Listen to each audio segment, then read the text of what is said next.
Alors, rebonjour pour ceux qui étaient là tout à l'heure. Alors, on m'a demandé de parler des petites copropriétés. Est-ce qu'il y a des gens dans la salle qui font partie de petites copropriétés? Bon. Alors, bienvenue, première des choses. Alors, on m'a dit, en prévision du salon, Marie-Cécile, on t'a trouvé un super beau sujet. Tu vas parler des petites copropriétés. Alors, j'ai dit, c'est dommage, je vais devoir décevoir bien des copropriétaires avec ce que j'ai à leur dire aujourd'hui. Alors, on va faire en cette fin de journée, le tour des petites copropriétés et on va particulièrement répondre à une question et on va vider le sujet tout de suite. Alors, est-ce qu'il existe des règles spécifiques pour les petites copropriétés? D'après vous? Bon, alors je ne vous décevrai pas trop, ça commence bien.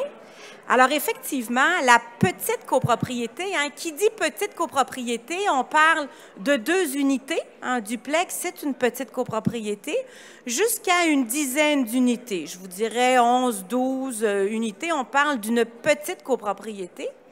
Parents pauvres de la copropriété, vous n'avez malheureusement aucun statut particulier. Alors, on va régler ça tout de suite.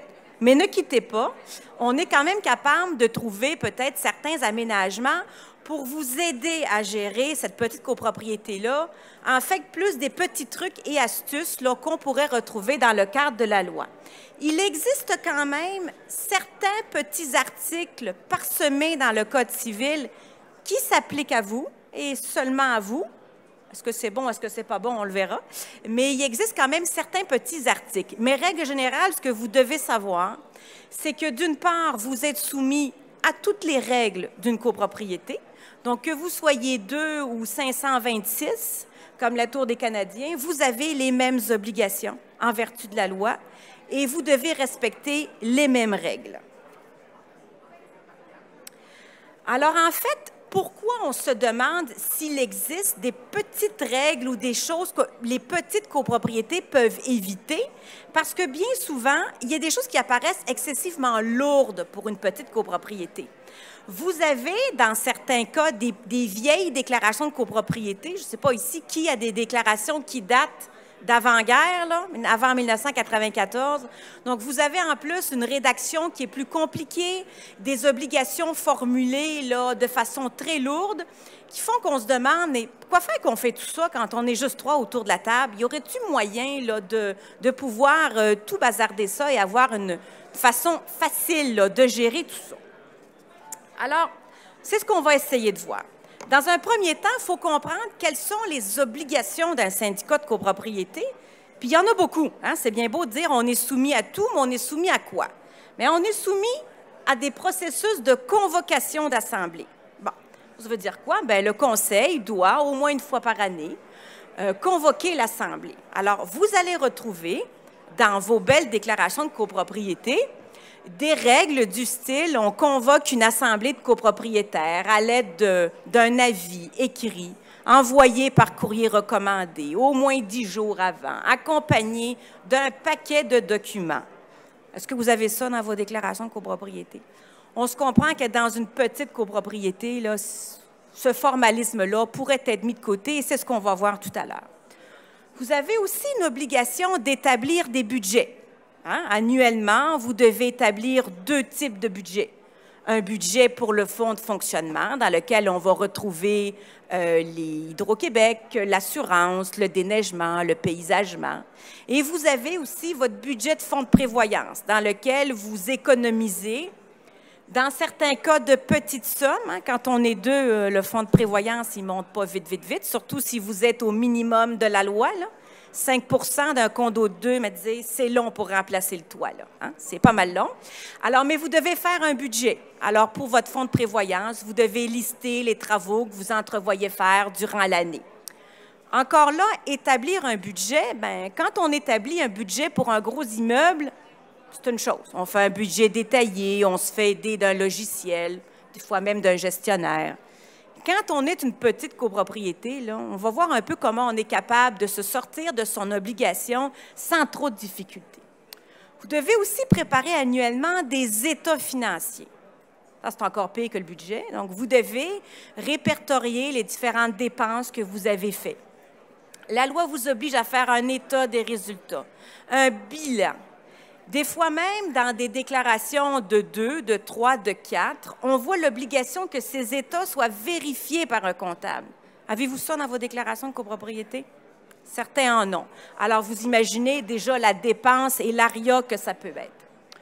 Vous devez aussi forcer le paiement des frais de condo. Non, vous devez établir des frais de condo. Votre budget, c'est pour ça.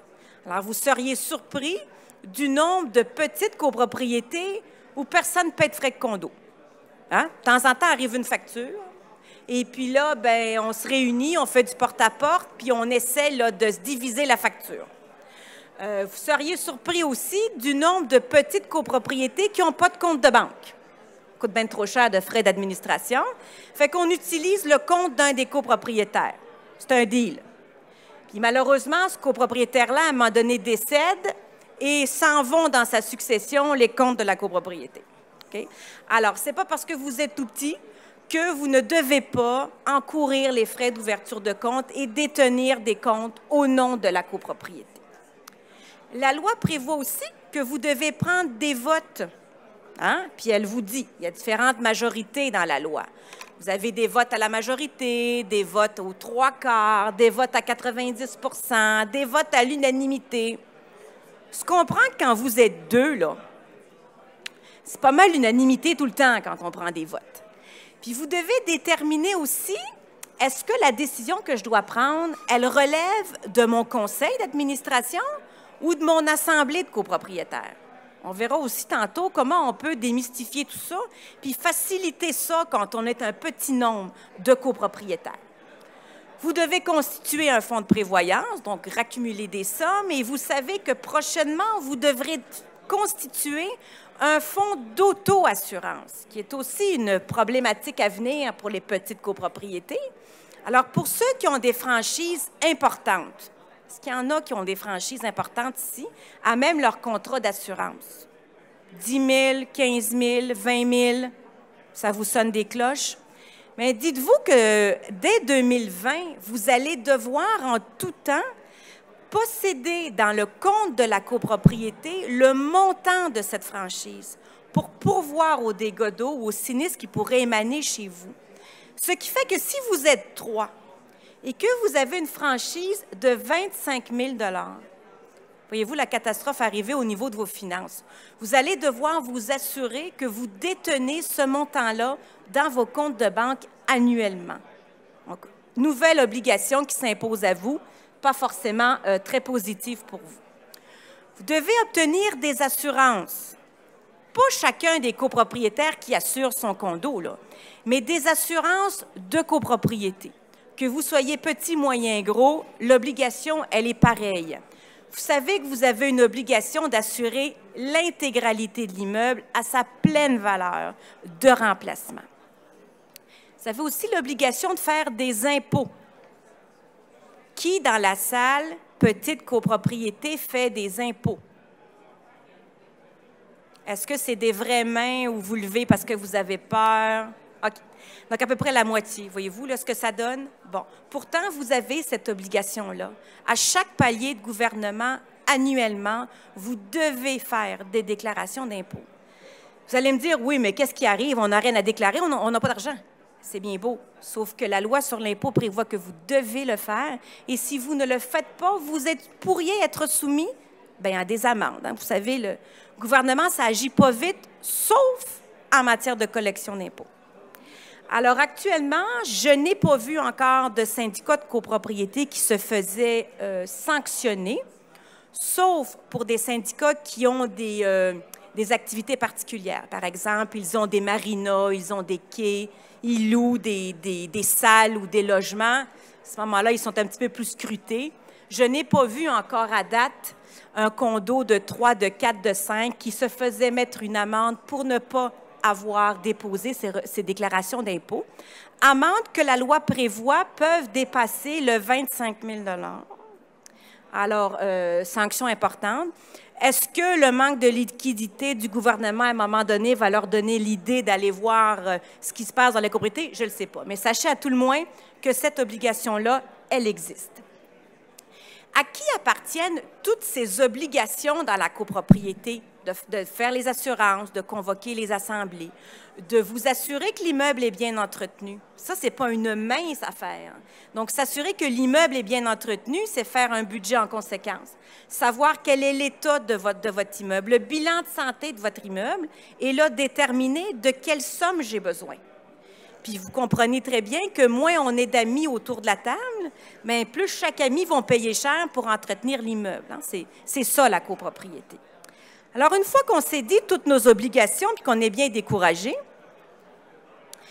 vous pouvez faire affaire avec un gestionnaire de copropriété. Hein? Vous savez tout ce que c'est, un gestionnaire qui va venir vous aider et exécuter les décisions du conseil. Il va pour vous aider à faire le budget, les états financiers, il va convoquer les assemblées, il va faire les soumissions, il va vous aider dans la gestion quotidienne. Quelle est la problématique rencontrée en petite copropriété avec les gestionnaires? Le coût et le fait de le trouver. Hein? Parce que ce n'est pas tous les gestionnaires qui ont le goût de venir gérer un 3 ou un 4 unités. C'est cher pour vous, ce n'est pas payant pour eux. Alors, on a cette problématique également que nous devons. Alors, bien souvent, les petites copropriétés se retrouvent toutes seules à gérer sans assistance leur copropriété. Quelques mots sur le projet de loi 401. Tout à l'heure, quand on a fait le condo journal, on vous a expliqué là, les grandes lignes de la loi. Avant ce projet de loi 401, il y avait eu à l'étude un projet magnifique de faire de la copropriété simplifiée pour les petites copropriétés. Il avait été question de soustraire ces petites copropriétés-là à tout ce processus très contraignant d'un syndicat de copropriété. On éliminait donc un paquet d'obligations comme les assemblées, les budgets, beaucoup de choses partaient, ce qui était une bonne chose. Cette proposition est morte avant même le projet de loi 401 qui lui-même est mort au feuilleton. Alors, inutile de vous dire, il n'y a pas grand espoir à attendre à ce niveau-là non plus. Elle prévoyait quand même aussi, ce projet de loi, la nécessité pour les gestionnaires de faire partie d'un ordre professionnel, ce qui aurait pu aussi aider dans la gestion des petites copropriétés. Tout ceci, lettre morte. Alors, vous allez me dire, OK, alors, est-ce qu'il y a de l'espoir ou est-ce que, on se lève tout de suite, on s'en va chez nous, puis on met une pancarte à vendre, c'est fini, il n'y a plus rien à faire. Alors, il y en a de l'espoir, puis voyons lequel. Première des choses, l'élection des administrateurs. Dans bien des déclarations de copropriété, on a des clauses un peu alambiquées qui viennent nous dire, écoutez, pour l'élection des administrateurs, on va convoquer une assemblée, il faut qu'il soit 3, on va procéder à un vote. Bon. Dans une petite copropriété là, de 2, 3, 4, là, on peut complètement court-circuiter ça en disant, écoutez, nous, là, on va tous être sous le conseil. Hein? Ça va être bien plus simple que ça. On ne perdra pas notre temps à faire des réunions du conseil. On ne perdra pas notre temps à procéder à des élections. Non seulement on va tous être là, mais on va faire en même temps nos assemblées de copropriétaires. Tant qu'à être tous là, on prend tous nos décisions ensemble. Est-ce que ça, c'est possible? C'est possible? Oui. Qu'est-ce que je fais si ma déclaration ne prévoit pas ça? Est-ce que je peux le prévoir? Pas sûr? La réponse est oui. Alors, c'est un simple règlement d'immeuble que j'adopte pour modifier qui va faire partie de mon conseil d'administration. Alors, je peux prévoir que tout le monde va être là. Je peux prévoir qu'une seule personne va être là. Je peux prévoir une rotation en disant une année c'est moi, une année c'est toi. Alors, tout ça, c'est possible. Alors, si votre déclaration ne prévoit pas quelque chose de facile pour vous, quelque chose d'ardu, de grâce, modifiez-la par un simple règlement, un petit vote à la majorité de vos copropriétaires en assemblée, c'est tout. D'accord? N'allez pas au-delà de votre règlement puis commencez à faire autre chose que c'est prévu. Modifiez-le pour l'adapter à quelque chose qui va vous intéresser. Même chose pour les réunions du conseil d'administration. Alors, la plupart des déclarations sont toutes faites pareilles, elles viennent du même modèle, hein, vous ne serez pas surpris. Alors que vous soyez petit ou gros, vous avez toujours des règles assez contraignantes là, Le conseil d'administration va se réunir. On va envoyer un avis de convocation avec un ordre du jour. On va prévoir ce qu'on va discuter à l'Assemblée, etc., etc. Si je suis 2, 3 ou 4, là, est-ce que j'ai besoin de faire tout ce formalisme? La réponse est oui si je ne modifie pas mon règlement. La réponse est non si je modifie mon règlement. Alors, je peux très certainement convenir que chez moi, il n'y aura pas de formalisme de réunion du conseil d'administration. Un beau matin, on va se réveiller, je vais croiser mon co-administrateur dans le garage et nous allons tenir comme ça une réunion du conseil. Je vous la mime. Bonjour Jean, ça va bien? Écoute, justement, il faut renouveler le contrat aujourd'hui. On a reçu la soumission, qu'est-ce que tu en penses? Je suis d'accord. Réunion du conseil finie. Vous venez de prendre votre décision. Alors, vous venez de court-circuiter toute la façon dont ça fonctionne. Est-ce que ma rencontre dans le garage, elle est valide? Bien, tout à fait. C'est une réunion du conseil. J'ai mes 2 administrateurs qui étaient là, qui n'ont pas soulevé le fait qu'ils n'avaient pas été convoqués. Ils étaient là, puis ils étaient bien contents de prendre la décision. Et j'ai une décision qui est prise. Une fois qu'on s'est dit ça, il faut que je la consigne, ma décision, parce que la loi me dit que la décision de mon conseil doit être écrite, doit faire l'objet d'un procès-verbal qui va être détenu dans les registres de la copropriété. Alors, j'ai des administrateurs qui me disent, écoutez, c'est bien trop compliqué.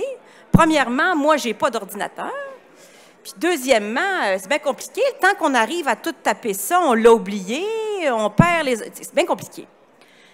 La loi ne vous oblige pas à faire un beau procès-verbal bien rédigé, en caractère 11. Personne ne vous oblige à faire ça. Alors, si je reprends ma réunion du conseil qui s'est tenue dans mon garage et qui a duré à peu près 2 minutes et quart, le Jean en question va dire, il faudrait bien qu'on note cette décision-là, nous autres, qu'on vient de prendre. Justement, dans son véhicule se trouvait une vieille napkin. Prend la vieille napkin et écrit sur la napkin, « Aujourd'hui, nous avons pris telle décision et nous signons. » Ceci est mon procès-verbal. Alors, c'est sûr que plus tard, vous allez voir un avocat qui va vous demander copie du procès-verbal. Vous allez lui tendre le petit napkin avec des taches de Tim Hortons. Il va dire, mais qu'est-ce que c'est ça? Qu'est-ce que c'est ça? Mais c'est tout à fait légal. C'est un procès-verbal qui tient compte de la décision qui est tenue. Alors, si vous ne voulez pas le faire sur une napkin, vous pouvez le faire sur un papier tout à fait normal. Ce que je veux vous dire, c'est que vous n'avez pas besoin de faire un formalisme accru pour écrire vos procès-verbaux. L'important, c'est que vous ayez une trace de la décision qui est prise, la date à laquelle elle est prise et qui était là. OK?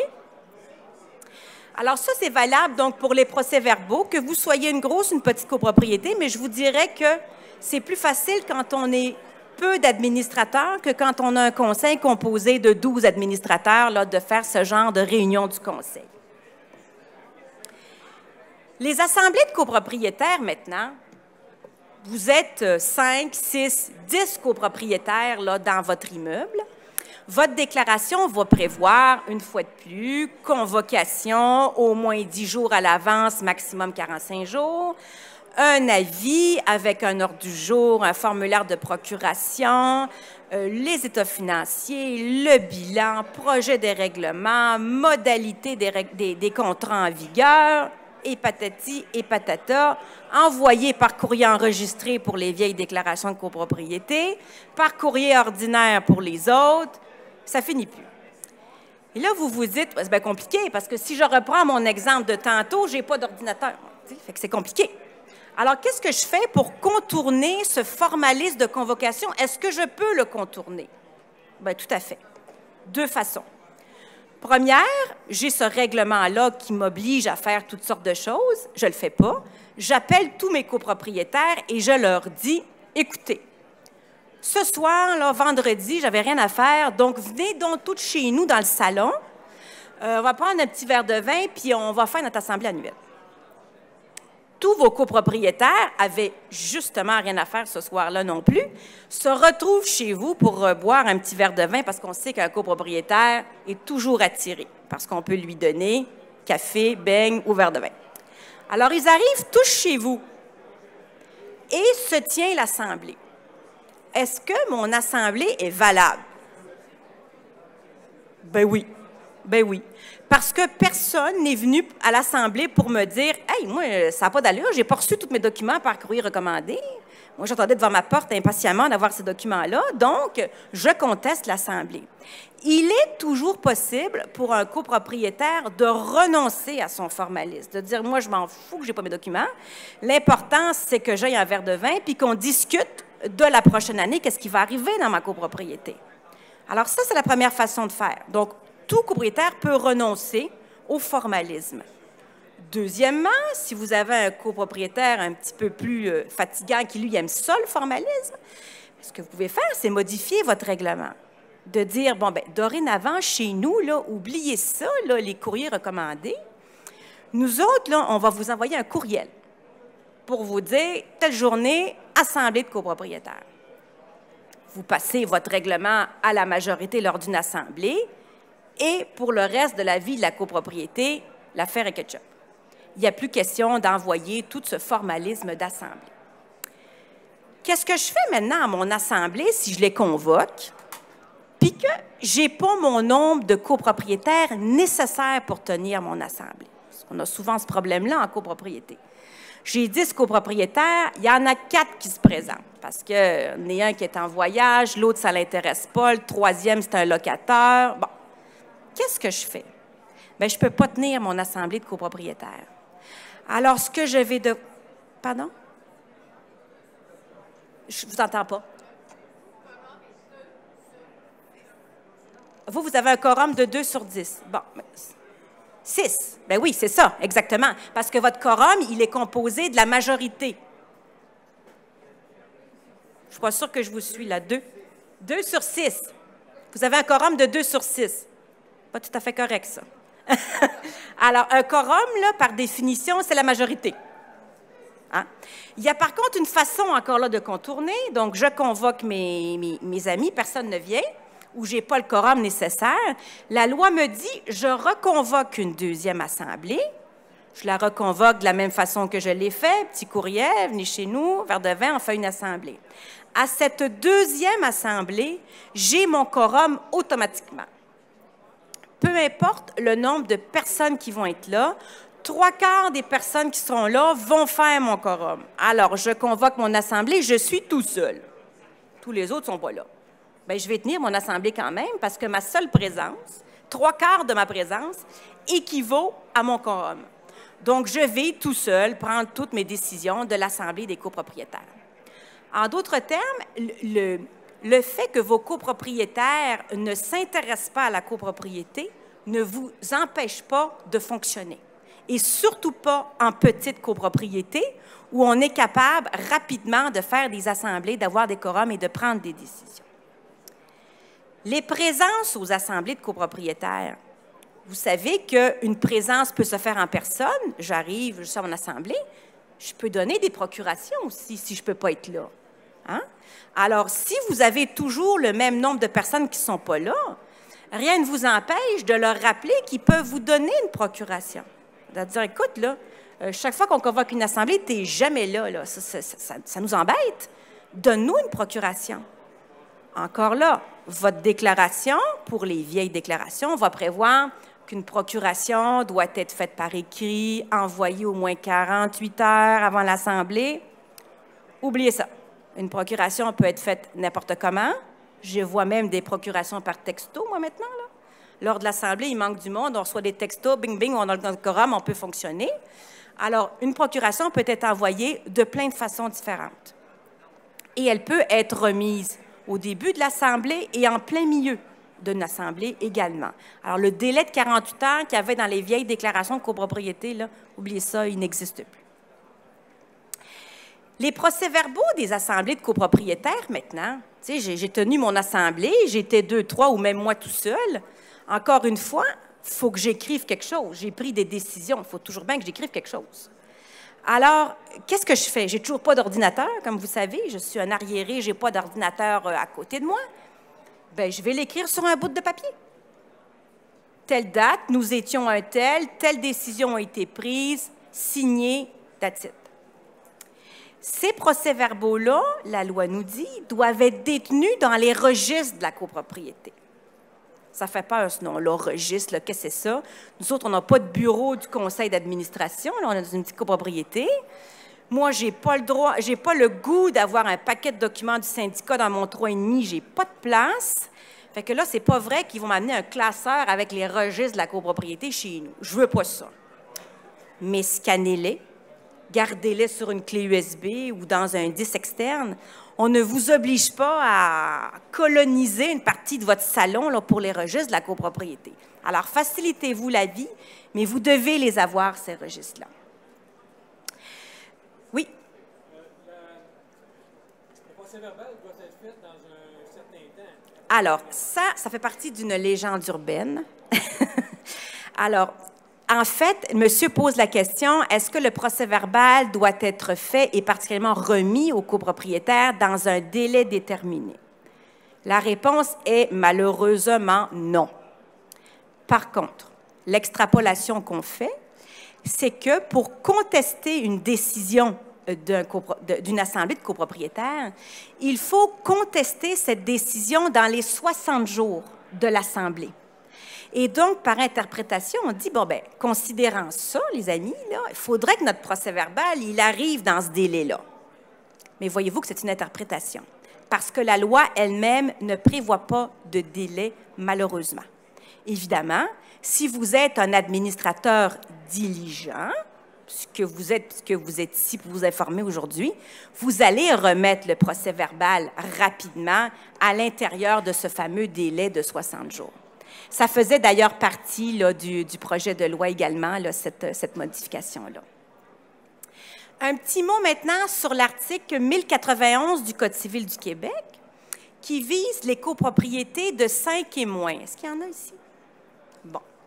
Article exceptionnel, qui est le seul article spécifique des petites copropriétés dans le Code, qui vient nous dire qu'un copropriétaire dans une copropriété de 5 et moins ne peut détenir à lui seul la majorité des voix. Alors, je donne l'exemple.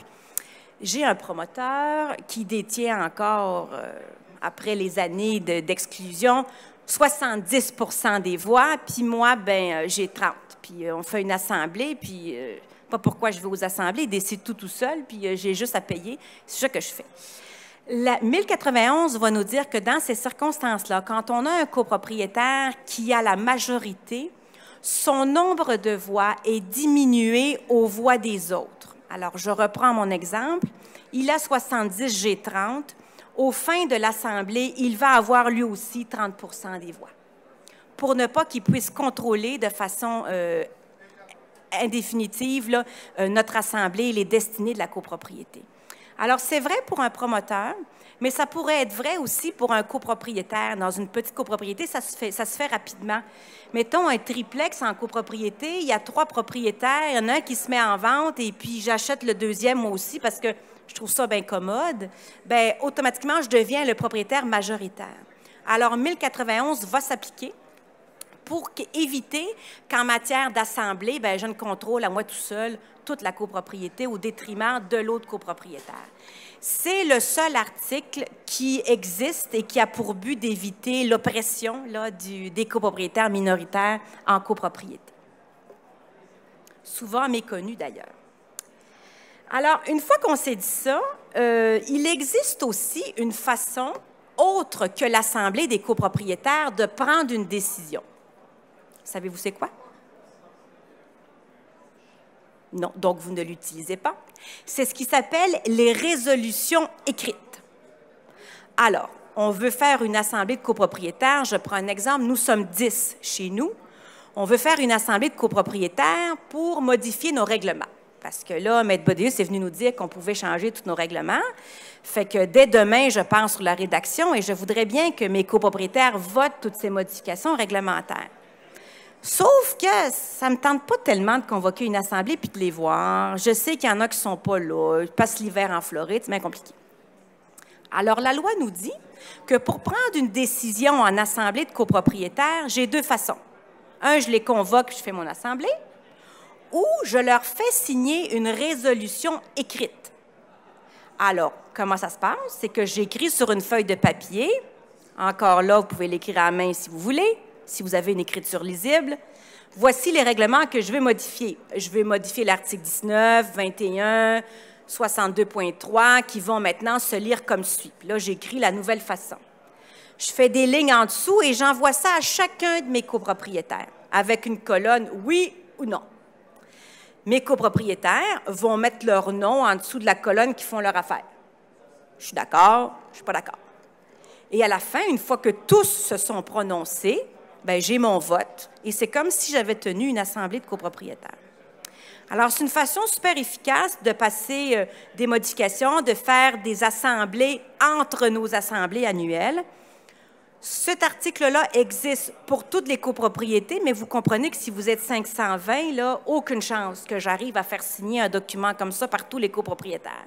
Par contre, si je suis une dizaine de copropriétaires, j'ai beaucoup de chances de pouvoir atteindre mes nombres de voix nécessaires et de pouvoir le signer.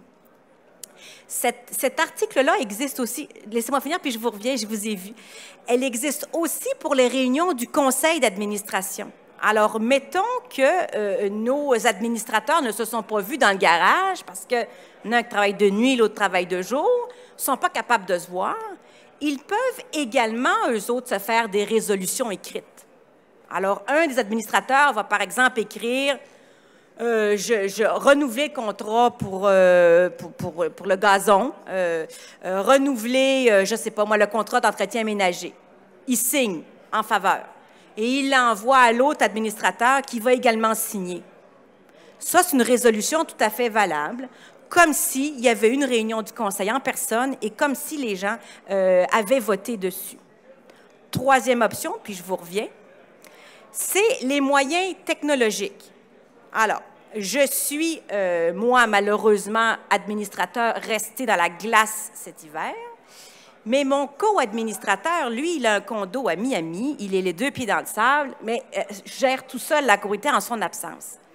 Je peux très bien tenir une réunion du conseil au téléphone. Je pourrais aussi tenir une réunion du conseil par Skype. Rien ne m'empêche de faire ça. Et de tenir, pareil, mon assemblée, ma réunion du conseil et de prendre mes décisions. Alors, ne vous arrêtez pas, en fait, au simple formalisme de la loi pour pouvoir fonctionner. Vous aviez une question? Réunion des copropriétaires, est-ce que ça doit être la majorité ou tous les copropriétaires qui doivent signer la résolution? Alors, c'est une excellente question. Tous doivent signer, mais tous ne sont pas obligatoirement en faveur. Alors, si je suis 10, je dois avoir sur ma feuille 10 signatures. Mais je peux en avoir 4 d'un bord puis 6 de l'autre.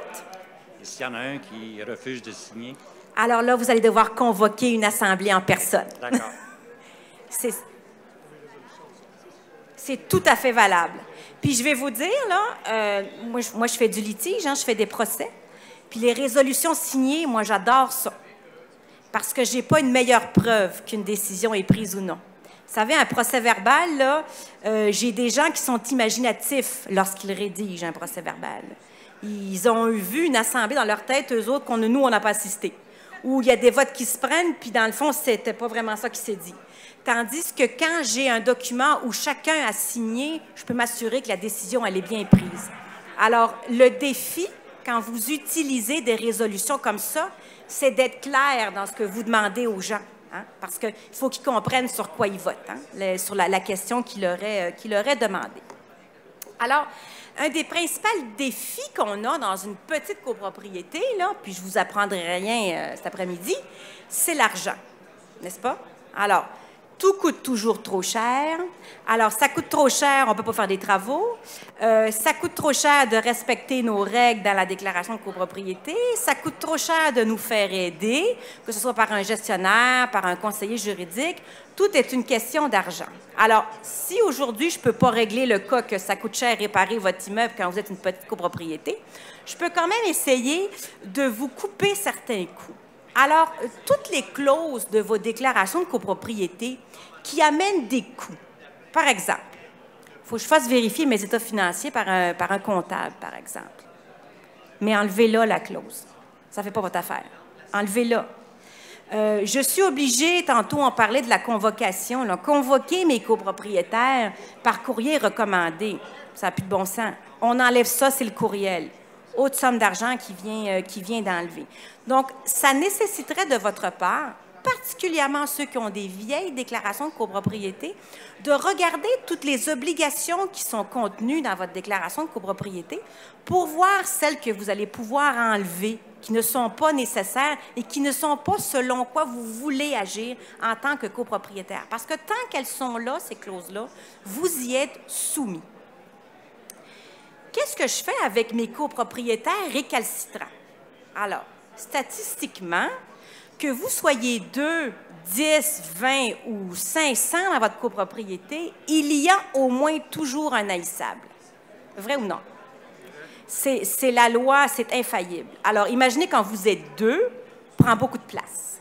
Quand vous êtes 500, il est un peu noyé, mais à 2, il est tout là. Ceci dit, quand je suis 2, là, et puis que mon copropriétaire me fait la vie dure, il ne paye pas, il ne s'intéresse pas, bon, nommez-les, là, on les connaît, on a tous quelqu'un en tête actuellement, bien, il faut que moi, je puisse avoir des outils pour gérer ce copropriétaire-là. Premier outil, la perte du droit de vote. Un outil très utile dans une petite copropriété. Alors, vous savez que tout copropriétaire a l'obligation de payer ses frais de condo. Hein? On s'entend là-dessus. Après 3 mois que mon copropriétaire est en défaut, il perd son droit de vote. Ça veut dire quoi, ça? Bien, que je me ramasse à être la seule personne qui peut voter dans cette copropriété-là. Et là, c'est le temps de passer tout ce que j'ai toujours voulu passer en assemblée de copropriétaires. C'est fini les chiens, c'est fini tout. Alors ça, c'est un outil que vous devez utiliser quand on a un copropriétaire qui ne paye pas. Alors, qu'on soit 2 ou 10, l'exemple est plus frappant à 2, mais vous devez utiliser cet outil-là. Alors, comment ça fonctionne lorsqu'il perd son droit de vote? Bien, les voix qu'il représente, elles, sont déduites du total de mes voix. Ou sinon, bien, ça ne sert à rien. Il ne vote plus, mais il est encore en train de bloquer ma copropriété. Autre chose qu'on devrait adopter en copropriété, c'est des sanctions monétaires. Alors, j'ai un copropriétaire qui systématiquement ne respecte pas la déclaration de copropriété. Il installe ses culottes à sécher sur une corde à linge sur son balcon, on lui a dit de ne pas le faire. Il garde ses décorations de Noël jusqu'au mois de mai. Ses souliers sont en avant de la porte. Il ne retire jamais son auto quand il faut faire le stationnement. Il est toujours là, à ne pas respecter la réglementation. Quels outils la loi nous donne pour faire respecter notre déclaration de copropriété? Aucun. C'est pas compliqué, là. La copropriété, elle a été bâtie sur le principe de la bonne foi. Imaginez-vous, comme on était fleur bleue à l'époque, en se disant, bien, si les gens volontairement achètent une copropriété, bien, obligatoirement, ils vont se soumettre avec joie à toutes ces règles-là et ces obligations. Bon. C'était bien, là. Je ne sais pas qu'est-ce qu'ils étaient, peut-être qu'ils avaient fumé un petit peu de pot avant l'heure à ce moment-là, parce que c'est pas parce qu'on achète une copropriété qu'on a visiblement tous les mêmes objectifs de cette copropriété-là. Alors, on s'aperçoit rapidement que la bonne foi, c'est bien beau, mais ça ne marche pas tout le temps. Hein? Je donne l'exemple toujours du stop, là. Tout le monde sait qu'on doit faire un stop, mais on est tous en train de regarder s'il n'y aurait pas de la police pour voir si on ne pourrait pas le faire. Alors, la copropriété, c'est pareil. Donc, la loi prévoit pas grand-chose. Donc, elle nous dit, bien, si vous enfreignez la réglementation, le syndicat va vous envoyer une petite lettre de mise en demeure. Puis après ça, bien, le syndicat, il va prendre un recours judiciaire contre vous. Hey, on est 2. On est 3. Est-ce que, sincèrement, je vais prendre une procédure judiciaire pour faire enlever des décorations de Noël? Aucune chance. Puis, malheureusement pour moi, là, pas personne qui va venir me voir pour ça. Alors, il faut trouver une façon alternative de pouvoir forcer ce copropriétaire et l'inciter à respecter notre réglementation. Parce que vous savez que dans une petite copropriété, quelqu'un qui ne respecte pas la réglementation avec un administrateur qui ne la fait pas respecter, ça fait boule de neige. Hein? c'est comme la pomme pourrite dans le bol de fruits. Si vous laissez une pomme pourrite dans le bol de fruits, bien, tranquillement, elle va contaminer les autres fruits de votre bol. C'est pareil avec un copropriétaire. Si vous laissez toutes les passe-droits à un copropriétaire, les autres vont vous dire avec raison, ben là, c'est quoi là? Pourquoi moi, je m'astreins à respecter ça, alors que M. Tremblay, là, lui, il fait n'importe quoi puis qu'il n'y a pas de sanction? La seule façon d'y arriver, c'est en instaurant des clauses d'amende, en disant, bien, c'est bien beau. Tu décides de ne pas respecter ma réglementation, bien, moi, je vais te soumettre à des peines d'amende. 25 $ par jour, 50 $ par jour, jusqu'à temps que tu comprennes que les règles ici, il faut les faire respecter. Il ne veut pas payer? Petite créance. Un charme. Vous le dites, je les ai testés. Vous le dites, là, je les ai testés. Je vais vous conter d'ailleurs une histoire, puis je m'excuse pour ceux qui me connaissent, je la raconte souvent. Ces clauses-là, moi, j'y crois avec une ferveur profonde et je les promouvois depuis des années. Ceux qui me connaissent, vous le savez, là. Je crois que c'est la meilleure façon de faire respecter notre déclaration de copropriété. Alors, j'y crois, je les rédige, je motive les gens à les adopter.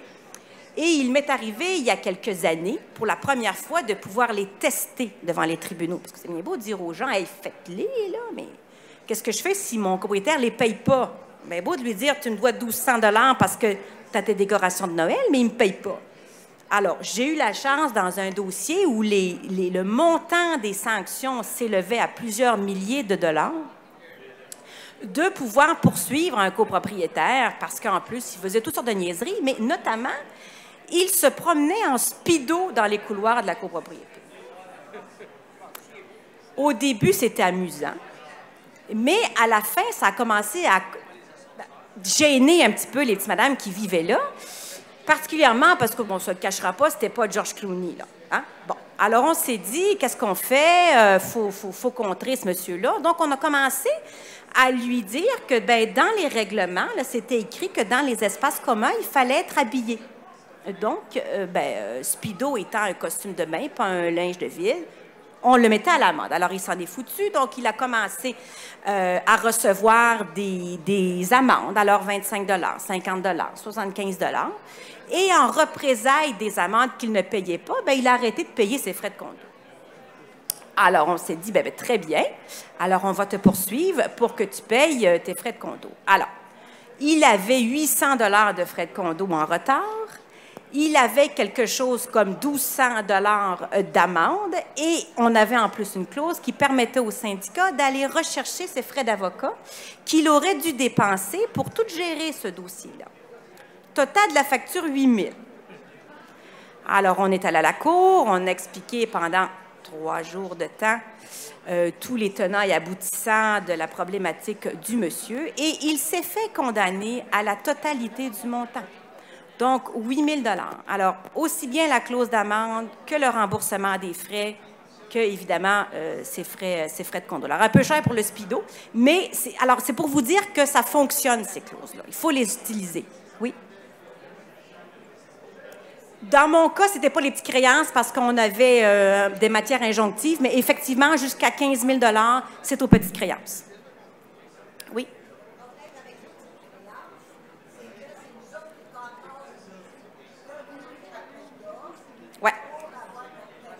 Oui.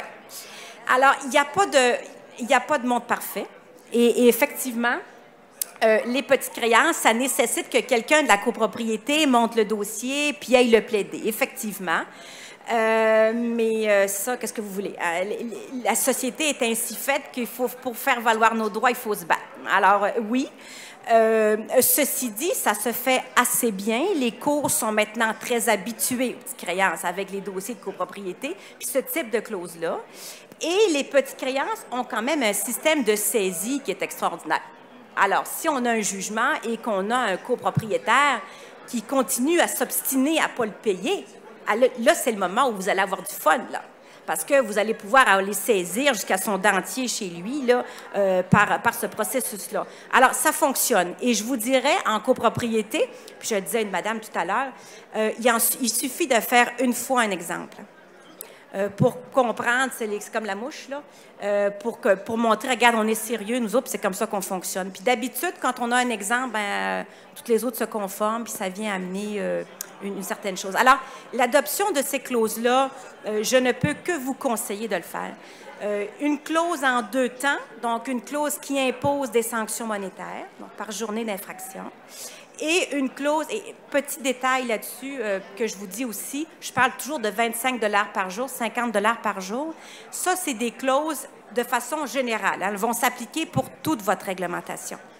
Il est possible aussi que vous adoptiez des clauses spécifiques pour certaines infractions spécifiques. Je donne toujours le même exemple.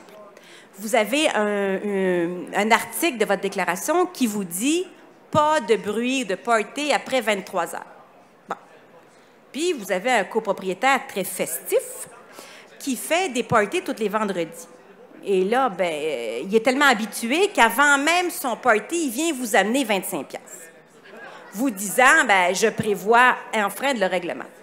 Alors, vous comprenez, devant cette situation-là, le syndicat vient me voir et dit, ben là, on fait rire de nous autres avec notre propre dentier. Ben oui. Alors, ce qu'on a fait, c'est qu'on a adopté pour ce règlement-là spécifiquement une sanction spécifique. 500 $ d'infraction pour cette infraction-là. Il n'y en a plus de party, on n'a plus de chèque, plus de party, ça a été fini. Alors, ça, c'est pour les clauses pénales. La deuxième section de la clause pénale, c'est une clause de remboursement de frais. Alors, si vous devez, malheureusement pour vous, quoiqu'on est tellement gentil, faire affaire avec un avocat parce que vous avez une problématique, il apparaît tout à fait injuste que tout le monde paye pour. Tu sais, pourquoi moi, copropriétaire, je dois payer l'avocat pour poursuivre le gars d'à côté alors que moi, je respecte ma réglementation? La loi est faite comme ça au Québec, tout le monde paye pour. La seule façon de le faire, c'est de prévoir que ces frais-là seront entièrement réclamés aux copropriétaires fautifs. Il faut que vous le prévoyez, ou sinon, vous ne pourrez pas les réclamer. Alors, c'est une clause en 2 temps que je vous suggère donc fortement d'ajouter. Évidemment, toutes les modifications réglementaires dont on a parlé tantôt, hein, que vous devez réviser, mettre à jour pour essayer, évidemment, de faciliter votre vie. Alors, la composition du conseil, les convocations aux assemblées, les documents, la renonciation à recevoir un paquet de choses vont vous permettre de vivre plus facilement si besoin en est.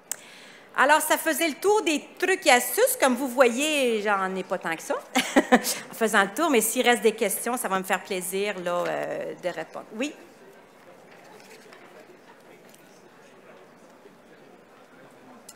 Je veux juste avoir une spécification concernant la première présentation que vous avez faite sur la réglementation contre le harcèlement en copropriété. Vous disiez que maintenant, les employeurs et les syndicats de copropriété devaient avoir.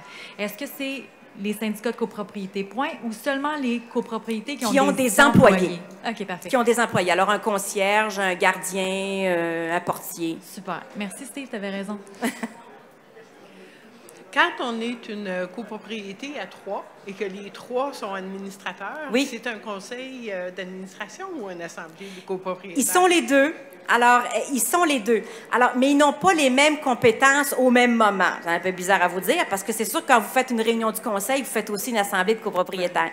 Mais il y a des choses que vous décidez qui relèvent de l'administration et des choses que vous décidez qui relèvent de l'assemblée des copropriétaires. Par exemple, vous allez décider un soir de renouveler le contrat de XYZ. Ça, c'est une décision du conseil que vous faites. Okay. Puis en fait, votre assemblée, dans votre cas à vous spécifiquement, la seule chose qu'elle va voter, c'est des modifications à sa déclaration et à ses règlements. Okay. C'est tout ce qu'elle peut voter. Parce qu'elle ne votera même pas sur le conseil d'administration, c'est automatiquement tout le monde. Okay. Alors, elle va voter vraiment s'il y a des règlements. Elle va approuver le budget. Bien, forcément, c'est vous qui lui présentez. Okay. Alors, vraiment, son seul item, ça va être celui-là. OK. Merci beaucoup. De rien. Eh bien, c'est un petit peu dans la suite ici. Si le syndicat, le CA et les propriétaires sont tous les mêmes, c'est-à-dire nous, on est 3, qu'est-ce qui arrive justement quand il faut que le syndicat décide de poursuivre une copropriétaire ou il faut toujours la majorité? C'est la majorité. Alors, l'administrateur, dans votre cas, vous êtes 2 administrateurs sur 3 devraient prendre cette décision-là.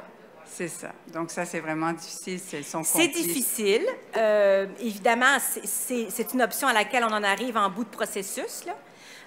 Et techniquement, vous pourriez même dire la journée où vous allez parler de ça dans votre réunion du conseil, dire à la personne, écoute, je pense que tu devrais te retirer. Parce que là, tu es en total conflit là, avec le point sur lequel on veut discuter. Mais ce n'est pas une décision facile, surtout si vous la prenez dans un salon d'un des 3 copropriétaires. Alors, quand on a des sujets comme ça, là, plus difficiles, moi, je vous suggérerais de faire ça au café du coin. C'est beaucoup plus... c'est vrai.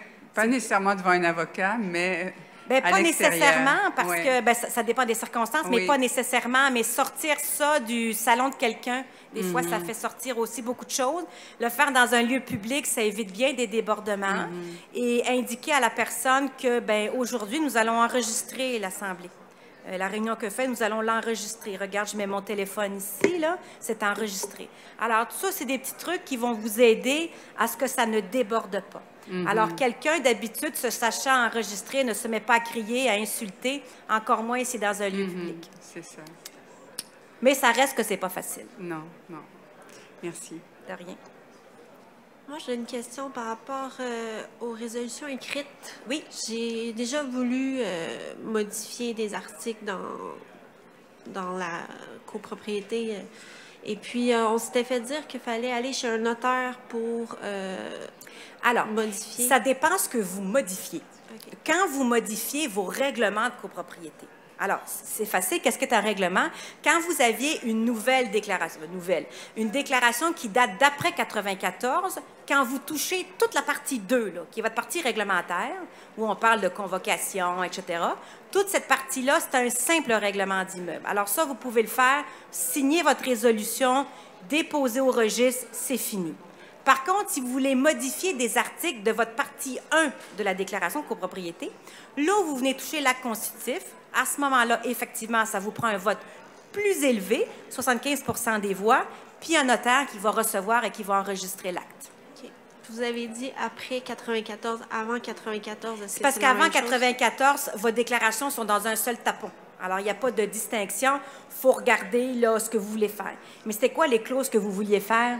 Que vous vouliez modifier? En fait, c'est qu'on s'est rendu compte, il y a quelqu'un qui a voulu changer ses fenêtres et en lisant les articles, on est allé voir des juristes et les deux avaient 2 versions différentes du même article. Okay. Fait qu'on voulait... C'est pour ça qu'on est formé, hein, pour interpréter différemment. On voulait rendre ça clair. Puis... OK. Alors ça, en fait, c'est un bel exemple. Et surtout, j'imagine que ce que vous voulez rendre clair, c'est qui paye pour le remplacement des fenêtres. Hein? C'est juste ça qui nous intéresse, c'est qui paye pour ça. Alors, la loi nous dit la chose suivante. En matière de partie commune à usage restreint, parce qu'une fenêtre, une porte patio, c'est une partie commune à usage restreint, tout le monde va payer pour le remplacement. C'est pas compliqué, là. Toute la copropriété va payer pour les fenêtres. Sauf si on a une disposition dans la déclaration de copropriété qui vient dire autre chose. C'est ça qu'elle nous dit, la loi. Alors, si vous voulez que votre déclaration prévoit autre chose, donc qu'elle prévoit que le remplacement va être aux frais du copropriétaire concerné, effectivement, c'est une décision où vous venez toucher l'acte constitutif et à ce moment-là, ça vous prend un notaire pour aller de l'avant. Merci. Plaisir. Pour ma réunion générale annuelle, je n'ai pas besoin de faire d'ordre du jour. Pas si tout le monde renonce. Il faut renoncer à chaque année. Exactement. Alors, quand vous allez... Est-ce qu'on renonce à chaque année ou l'année passée? Je vous explique comment vous allez faire. Vous les invitez chez vous. Mettons. Est-ce que vous leur offrez le vin? Non, pas du tout. Bon, de l'eau. Trop cheap. Bon. Trop cheap. Alors, vous les invitez chez vous. Commencez l'Assemblée. Premier point qu'on va traiter, les amis, là, on va renoncer à tout le formalisme de l'avis de convocation. C'est correct? Oui, c'est beau? OK, c'est noté. Puis là, vous continuez votre assemblée. C'est à chaque année. À chaque année. Bien, parce qu'à chaque année, vous allez l'indiquer dans votre procès-verbal que vous allez faire par la suite. Comme ça, vous êtes protégés. Tout le monde était bien heureux qu'on n'ait pas suivi les règles. Actuellement, je ne suis pas administrateur, mais j'ai reçu une convocation par courriel avec 2 points. C'est tout. Pas hors du jour. Est-ce que votre déclaration permet actuellement une convocation par courriel? Probablement. Je sais Quelle année elle a, votre déclaration? 2006. 2006? Probablement que non. Probablement que non. Alors, vous devriez vérifier. Parce que la convocation par courriel, là, je vous dirais 2013 et en montant. Là. Avant ça, ce n'était pas prévu. Ah oui? Alors, déjà, en partant, il y a peut-être un petit souci. Deuxièmement, alors, vous avez un choix. Est-ce que je conteste comment est-ce qu'on m'a convoqué? Est-ce que je conteste mon assemblée? Ou est-ce que, finalement, l'important, c'est qu'on ait notre assemblée puis je renonce à tout? C'est le choix que vous avez. Mais n'oubliez pas qu'en tant que copropriétaire, quand vous recevez un avis de convocation, s'il ne fait pas votre affaire, puis vous dites, écoutez, que c'est ça, j'ai 2 points, puis moi, je voulais parler de toutes sortes d'affaires, là. Moi, je voulais parler de mon barbecue, de mon chien, puis toutes sortes d'affaires. Bien, vous pouvez les rajouter à l'ordre du jour, ces points-là. Un copropriétaire a le droit, lorsqu'il reçoit son avis dans les 5 jours, d'envoyer un avis au conseil en disant, hey, moi, je veux ces points-là aussi. Puis le conseil n'aura pas le choix de les rajouter. J'ai mis un point durant la réunion demandant si je pouvais le faire, et là, je ne l'ai pas revu dans le procès-verbal. Je fais quoi? Je dis rien. Mais est-ce qu'il a été discuté à l'Assemblée? Je l'ai proposé, oui. Il y a eu une petite discussion. Votre procès-verbal, il n'est pas complet. Bon. Alors, quand je vous disais tantôt, là, la problématique avec l'imagination des gens qui font les procès-verbaux, c'est ça. Alors, peut-être que vous devriez proposer pour les autres années de l'enregistrer, votre Assemblée. En disant, écoutez, moi, je propose qu'on enregistre cette assemblée. Ça va être beaucoup plus facile pour la personne qui rédige. Elle va pouvoir réécouter les notes, là. Puis comme ça, on s'entendra sur ce qui est effectivement décidé. Vous savez, c'est pas mal la norme maintenant, enregistrer les assemblées de copropriétaires. À la prochaine assemblée, c'est sûr. Nous, on est une petite copropriété de 8. Le gestionnaire qui prépare, parce qu'on a un gestionnaire, qui prépare les états financiers. Il n'y a pas de section pour le fonds de prévoyance. Tout est mis. On contribue à chaque année au fonds de prévoyance, mais ça n'apparaît pas le montant. Est-ce qu'il y a 5 000, 10 000, 15 000 dans le fonds de prévoyance par rapport au reste? Parce qu'évidemment, on cotise pour le fonds de prévoyance et on cotise les frais de condo normaux à chaque mois. Qu'est-ce qu'il faut faire pour amener le gestionnaire? Parce qu'il y a une membre du CA, et puis je m'en souviens, l'an passé, elle me dit « ça, c'est plus nécessaire, ça ». Mais cette dame-là, évidemment, elle n'est pas ici, mais elle est membre du CA. Ouais. Alors, qu'est-ce qu'il faut faire pour les inciter de façon, comme je dis souvent, de façon pédagogique? Peut-être faites-en un point à l'ordre du jour. En disant, écoutez, là, moi, je trouve que c'est pas complet. On n'a pas une bonne vision des choses. On ne comprend pas les entrées, comment elles sont faites. Fait que je propose qu'on revienne à une méthode qu'on utilisait, là, je ne sais pas trop, en 2016 ou en 2017. Puis faites-en un point à l'ordre du jour. Puis avant ça, encore de façon pédagogique, est-ce que moi, par exemple, je pourrais écrire à l'ensemble, avant l'Assemblée générale, à l'ensemble des copropriétaires pour leur dire que je vais soulever ça, pour que les gens... ou vous le faites avant, ou vous le faites quand vous recevez votre avis de convocation, en disant, moi, je veux faire cet ajout-là à l'ordre du jour. Fait que là, dans les 5 jours, vous écrivez en disant, je veux parler de ça. Oui. Bien, eux disent, ils ne veulent pas remplir... lorsqu'on reçoit l'avis de convocation avec tous les points et tout ça, ils disent c'est pas nécessaire, on ne va pas l'ajouter parce qu'il n'y a pas de vote. Parce que strictement parlant, quand on fait rajouter un point, j'ai appris qu'il faut que ce soit un vote. Oui, mais c'est une proposition que vous faites. Alors, vous la faites à l'avance. Alors, elle devrait faire partie de l'ordre du jour qui est faite par votre conseil d'administration puis qui va être proposée à l'Assemblée. Puis si vous voyez qu'à l'Assemblée, on n'en traite pas, bien, vous levez en disant, écoutez, là, moi, je comprends pas, là. J'ai fait une demande de points, je veux qu'on traite ce point-là. Mais si, par exemple, moi, j'ai écrit à l'avance à l'ensemble des 8 qui vont lire le point pour dire, monsieur trouve que c'est important selon, non pas ce qu'il pense lui, mais ce que le Code civil et les pratiques du RGCQ. Rien n'empêche que vous le fassiez. Oui. Rien n'empêche que vous le fassiez. Je vais vous dire, rendu là, c'est vous qui connaissez vos copropriétaires. Savoir quel impact ça va avoir sur eux. Puis dans le même ordre d'idée, par rapport au fonds d'auto-assurance qui s'en vient, qui va être obligatoire en 2020, est-ce qu'on peut proposer qu'on commence à cotiser tout de suite et non pas attendre? On devrait le faire parce que les sommes sont colossales. pour une petite copropriété. Dépendamment de votre niveau de franchise, là, oui. Mais vous devriez commencer tout de suite, c'est sûr. Donc, ça aussi, dans ma lettre, je pourrais l'ajouter pour que les gens commencent à allumer. Puis, Bien, vous pourriez la formuler de la façon alarmiste suivante. Obligation de se soumettre aux nouvelles règles concernant le fonds d'auto-assurance prévu par le Code civil du Québec. Ça, souvent, ça énerve le monde plus qu'autre chose. Hey, tu voulais parler, hein? Viens-t'en. Je vais juste prendre 2 petites minutes. On voulait vous parler, parce qu'on tantôt, on parlait d'enregistrement d'assemblée, là. Je vais vous laisser parler 2 petites minutes sur Laframboise. Bonjour tout le monde, ça va bien? Moi, ça fait des années que je fais ça. J'enregistre les réunions de copropriété. Et naturellement, je peux faire les procès-verbaux. Mais pour les petites copropriétés, voyez-vous le podium qu'il y a là? Il est préamplifié. Donc, de 10 à 30 personnes, vous avez la salle paroissiale, mais c'est la cacophonie, hein, puis tout est une question de budget. Bien, j'ai trouvé cette affaire-là qui est très intéressante. C'est déjà tout préamplifié, il y a un microphone qui est là, puis là, vous pouvez vous ostiner joyeusement. Si vous voulez enregistrer à un format économique, j'ai aussi un appareil que vous pouvez utiliser, puis c'est reconnu au niveau légal. Naturellement, c'est moi qui s'occupe du transfert, bien évidemment, mais au moins, vous avez une preuve de ce qui s'est dit. Puis pour établir le procès-verbal, c'est pas mal plus intéressant. C'est tout. Merci beaucoup.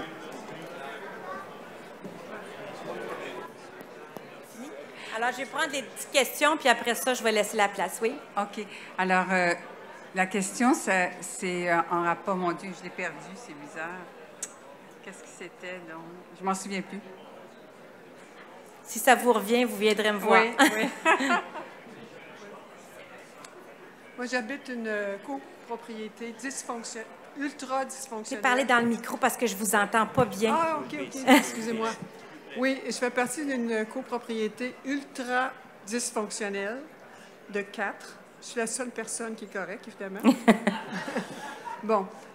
C'est sûr que si je voulais déménager dans une autre unité de petite copropriété, j'exigerais tous les papiers que vous dites pas importants, là. Mais en fait, pas important. Je ne dis pas qu'ils sont pas importants. Je vous dis comment faciliter l'administration puis la gestion quotidienne. Là. Je ne vous dis pas de ne pas les faire puis de ne pas gérer votre copropriété. Non. Là. Non, mais ça, c'est bon si tout le monde reste ensemble pendant des années, mais aussitôt qu'il y a une personne qui arrive... C'est sûr qu'à partir du moment où on vit un désaccord profond dans une petite copropriété, là, c'est sûr qu'à partir de ce moment-là, automatiquement, là, on va s'équiper d'un formalisme extrême parce que les parties se campent, ils sont dans leur position, puis ils montent leur dossier. T'sais. Alors, c'est sûr qu'à partir du moment où on ne s'entend plus, ça devient beaucoup plus complexe. Mais ça, j'ai pas d'autres trucs pour ça. OK. Bon, j'ai appris récemment par une entrevue radio de Maître Jolicoeur que, bien là, je ne vous raconterai pas tout ce qui se passe dans cet endroit-là, mais que je ne pourrais même pas vendre parce que si je parle pas de ce qui se passe dans la copropriété, je pourrais être poursuivie pour vice de consentement. Alors, ça dépend ce qui se passe dans votre copropriété. C'est gros. Mais en fait, c'est toujours possible de vendre. La question, c'est à quel prix. Ben oui. Hein? Parce qu'on peut toujours vendre en dénonçant tout ce qui se passe chez nous. Oui. Faites attention, j'ai des copropriétaires complètement fous, on n'a pas de fonds de prévoyance, on a des problèmes d'infiltration d'eau. Bon, c'est sûr que c'est pas super vendeur là, comme produit, tu sais. Et là, ça vous ouvre la porte éventuellement à réclamer un dommage de la part de vos copropriétaires en disant, regardez, je dois vendre ça 200 000, alors que normalement, je vendrais ça 300 000. J'ai un 100 000, là, directement rattaché à vos niaiseries et à votre incompétence. T'sais. Alors ça, c'est quelque chose qui est possible à faire pour vous. Alors, c'est pas vrai que c'est jamais possible de vendre. C'est pas possible de vendre au juste prix. Oui, c'est ça. Au juste prix. Non, mais ça, c'est une grosse affaire, là, ce que vous dites là. Puis, Des solutions miracles, il n'y en a pas. D'accord? Mais à un moment donné, il y a une décision qui doit se prendre en disant, est-ce que je reste là puis je me rends malade?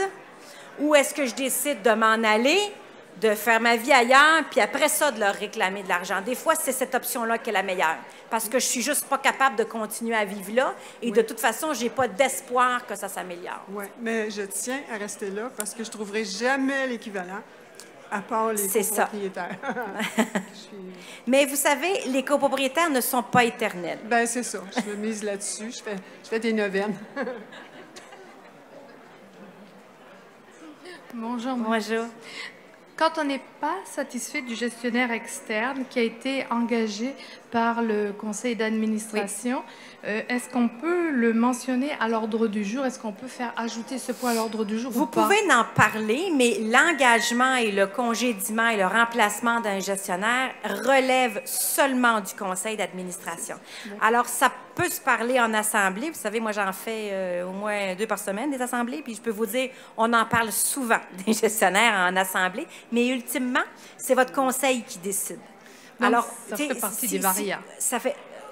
Oui, ou des discussions qui se font dans le cadre du budget, par exemple, ou dans le cadre du rapport des administrateurs, en disant on n'est pas satisfait de la façon dont tel dossier a été géré, on n'est pas d'accord qu'on ait tel montant à donner au gestionnaire parce qu'on n'est pas satisfait de lui. Okay. Et ultimement, ben, la décision qui vous appartient, c'est de savoir c'est qui que je vais élire dans mon conseil d'administration. T'sais, si la vision de mon conseil, c'est de le garder, malgré tout ce qui se passe, moi, j'estime que c'est une mauvaise administration et donc je vais les remplacer. Fait qu'ultimement, le pouvoir de l'Assemblée, c'est celui-là. D'accord. Et quand le gestionnaire interdit d'écrire aux copropriétaires par courriel, il paraît que c'est interdit d'écrire aux copropriétaires par courriel. On n'a pas le droit. N'importe quoi. Ah oui?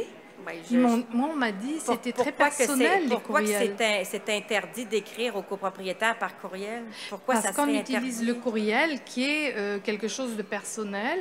Et donc, il paraît qu'on a juste accès au registre des copropriétaires, c'est-à-dire leur nom et leur adresse. Vous voulez avoir accès aux adresses courriels vous-même? Oui. OK, c'est pas ça que j'ai compris. J'ai compris que le gestionnaire ne voulait pas... vous disait qu'il ne pouvait pas écrire aux copropriétaires. Non. Bon, alors, effectivement, ça, c'est une information qui appartient au conseil d'administration, avec les personnes à rejoindre en cas d'urgence, par exemple. En tout cas, toutes les informations que vous donnez, et elles ne sont pas accessibles aux copropriétaires. Par contre, rien n'empêche un copropriétaire de divulguer son adresse courriel à un autre copropriétaire. Là. On n'est pas, on n'est pas dans un goulag. Là. Alors, ça se parle, le monde. C'est très possible. Mais le syndicat ne peut pas transmettre sans autorisation cette information-là. C'est ça. Mais on a quand même accès au nom des copropriétaires et à leur adresse, paraît-il, d'après le Donc, registre. Vous pouvez toujours les rejoindre par courrier éventuellement ou aller frapper à la porte. OK, c'est bon. Merci. Vous parlez d'enregistrement des réunions. Est-ce que chaque copropriétaire doit accepter cette... C'est un vote à la simple majorité. C'est un règlement. Simple majorité? Oui. Mais vous dites règlement, donc... Un règlement, en fait, ça veut dire que c'est un vote à la majorité, là, tout simplement. De dire, écoutez, nous, on enregistre l'Assemblée aujourd'hui. D'accord. Simplement, on ne le fait pas à votre insu, là, vous le savez. C'est en début de réunion. En début de réunion, oui. Oui, d'accord. Puis faites-le pas en cachette, ça ne servira à rien. Non. Donc, ce n'est pas nécessairement un règlement qui est dans les règlements de copropriété. Non, bien, c'est un règle de fonctionnement de votre Assemblée. Aujourd'hui, on enregistre. D'accord. Pour telle et telle raison, ou même pas de raison. On a décidé qu'on enregistrait. Très bien. Donc, une personne ne peut pas refuser ça? Non, bien, elle peut voter contre. Là. Oui, OK. D'accord. Ça va être enregistré quand même. Chez moi, on voterait contre. Oui, bien, c'est ça. Je vous dis, des fois, on a des trucs, là, mais ils ne sont pas à toute épreuve. Dans le cas des petites copropriétés, est-ce qu'on devrait avoir un contrat écrit ou non? Parce que dans notre cas, on n'a pas de contrat écrit où je n'ai pas demandé au CA, donnez-moi une copie du contrat écrit. Du contrat avec qui? Avec le gestionnaire. Ah, mais oui. Je pense qu'une copropriété doit toujours avoir ses contrats par écrit. Comment voulez-vous pouvoir régler un litige qui émane d'un contrat verbal? C'est impossible. Okay. Vous ne pouvez pas prouver ce qui s'est négocié. Dans le même ordre d'idée, est-ce que dans ce contrat-là, automatiquement, ou il faut que ce soit inclus, j'ai entendu dire que c'est très important que le gestionnaire ait une clause de responsabilité civile, c'est-à-dire s'il fait une erreur, ça peut le protéger. Il doit... Comme, au sens de la loi, il a déjà une responsabilité. Alors, dans le contrat, on peut faire des aménagements sur cette responsabilité-là. Mais donc, ça veut dire que le gestionnaire, en soi, dès qu'on signe un contrat avec lui, il a, lui, une clause de responsabilité s'il fait une erreur ou quelque chose, parce que moi... Il reste responsable de ce qu'il fait. Par contre, dans le cadre du contrat, il peut avoir certains aménagements. C'est pour ça que les contrats sont importants à lire, et surtout les petites clauses, où il peut aménager une certaine responsabilité ou partager la responsabilité. Donc, il faut lire ces contrats-là. Dans le même ordre d'idée, j'ai entendu dire aussi qu'on peut faire ajouter une clause en cas de conflit. Bon, oui. Ça, je ne sais pas si c'est quand c'est des gros comme SNC-Lavalin, tout ça, mais en cas de conflit ou qu'il y ait une clause pour que ce soit écrit noir sur blanc, est-ce que ça pourrait être une bonne idée? Alors, il y a toutes sortes de clauses. Dans un contrat, on peut convenir un paquet de choses, sauf ce qui est contre l'ordre public, là, mais on peut convenir un paquet de choses. On peut convenir aussi que si on ne s'entend pas, on va aller forcément devant un médiateur, par exemple, ou devant un arbitre à l'exception des tribunaux. Alors, les gros contrats dont vous me parlez, là, le pont Champlain, par exemple, des gros contrats de même ont toutes des clauses où c'est écrit que si on ne s'entend pas, on va aller directement en arbitrage, parce que l'arbitrage, c'est confidentiel, donc on ne peut pas savoir ce qui en résulte. Alors, tout est possible dans ce type de contrat-là, mais raison de plus d'avoir un contrat écrit, parce que si vous avez un contrat verbal, ces clauses-là, on ne peut pas les savoir. Et ça, le contrat écrit, le CA ou dans le registre, c'est obligatoire qu'on nous le remette pour qu'on puisse le lire. Vous y avez accès. Vous y avez accès, ça fait partie des contrats qui sont dans les registres et vous avez accès. Ce qui ne veut pas dire forcément qu'on vous en remet des copies, mais vous pouvez aller le consulter. Et dans ça, est-ce qu'il y a, par exemple, combien que la personne elle est payée annuellement? Ce contrat-là devrait être complet. Parce qu'un contrat doit contenir tous les éléments essentiels, puis la rémunération, d'habitude, c'est pas mal au début. Ça marche? Merci.